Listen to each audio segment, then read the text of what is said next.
उपमुख्यमंत्री एकनाथ शिंदेंकडे नगरविकास गृहनिर्माण खातं तसंच सार्वजनिक बांधकाम आणि उपक्रम खातंही शिंदेंकडेच। फडणवीसांच्या मंत्रिमंडळात अर्थ खातं अजित पवारांकडे कायम। ठाकरे आणि शिंदेंच्या सरकारमध्येही अजित पवारांकडे अर्थ खात्याचा पदभार होता। फडणवीस मंत्रिमंडळात एकनाथ शिंदेच नंबर 2 ठरले। राज्यातल्या सगळ्या स्थानिक स्वराज्य संस्थांचा निधी शिंदेंच्या हाती। अजित पवारांकडे तिजोरीच्या चाव्या पण खर्चाचे अधिकार शिंदेंना।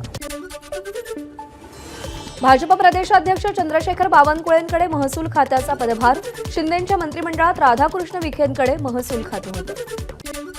राधाकृष्ण विखे पाटलांना मंत्रिमंडळात यावेळी दुय्यम स्थान। विखेंना फक्त गोदावरी कृष्णा खोऱ्यापुरते जलसंपदा मंत्रालय। फडणवीसांचे विश्वासू गिरीश महाजनांना यावेळी मर्यादित जबाबदारी। गिरीश महाजनांना फक्त विभाजित जलसंपदा आणि आपत्ती व्यवस्थापन खातं। अदिती तटकरेंकडे महिला बालकल्याण खातं कायम तसंच उदय सामंत, हसन मुश्रीफ, गुलाबराव पाटील यांचीही खाती फडणवीस सरकारमध्ये पूर्वीचीच। फडणवीसांच्या सरकारमध्ये पंकजा मुंडेंकडे पर्यावरण खातं, त्याचसोबत हवामान आणि पशुपालन खात्याचा पदभारही पंकजा मुंडेंकडे।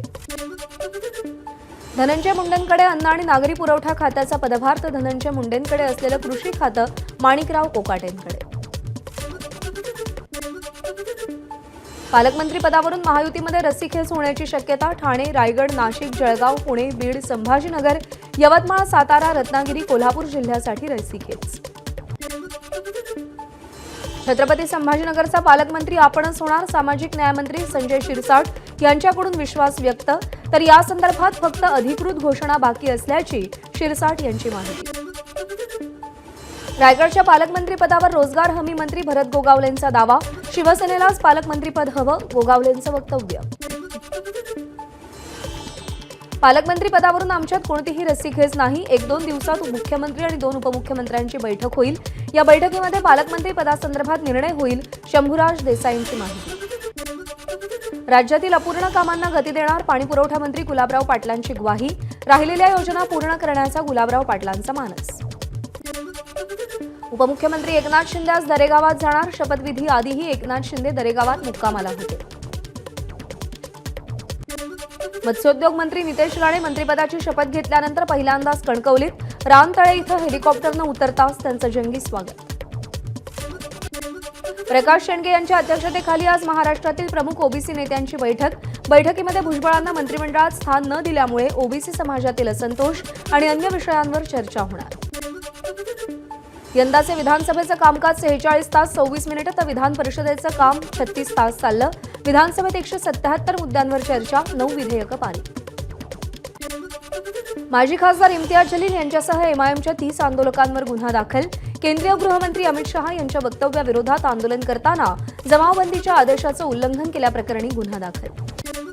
बीडमधील सरपंच संतोष देशमुख हत्या प्रकरणात कारवाईला वेग। राज्य सरकारतर्फे विशेष सरकारी वकिलाची नेमणूक। विशेष सरकारी वकील म्हणून बाळासाहेब कोल्हे यांची नियुक्ती। उपमुख्यमंत्री अजित पवारांना मराठा क्रांती मोर्चाच्या वतीनं पत्र।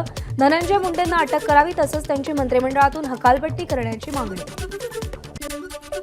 उपमुख्यमंत्री अजित पवार आज बारामतीच्या दौऱ्यावर। अजित पवारांकडून बारामतीतील विविध विकास कामांची पाहणी।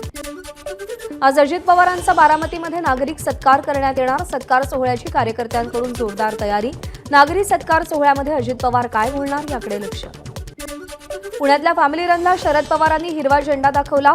आज भीमथडी यात्रेलाही शरद पवार हजेरी लावणार। मुंबई बाहेर गेलेल्या नागरिकांना मुंबईमध्ये हक्काचं घर मिळवून देत त्यांना पुन्हा मुंबईत आणणार। उपमुख्यमंत्री एकनाथ शिंदेंची विधान परिषदेत ग्वाही। एबीपी माझा, उघडा डोळे बघा नीट।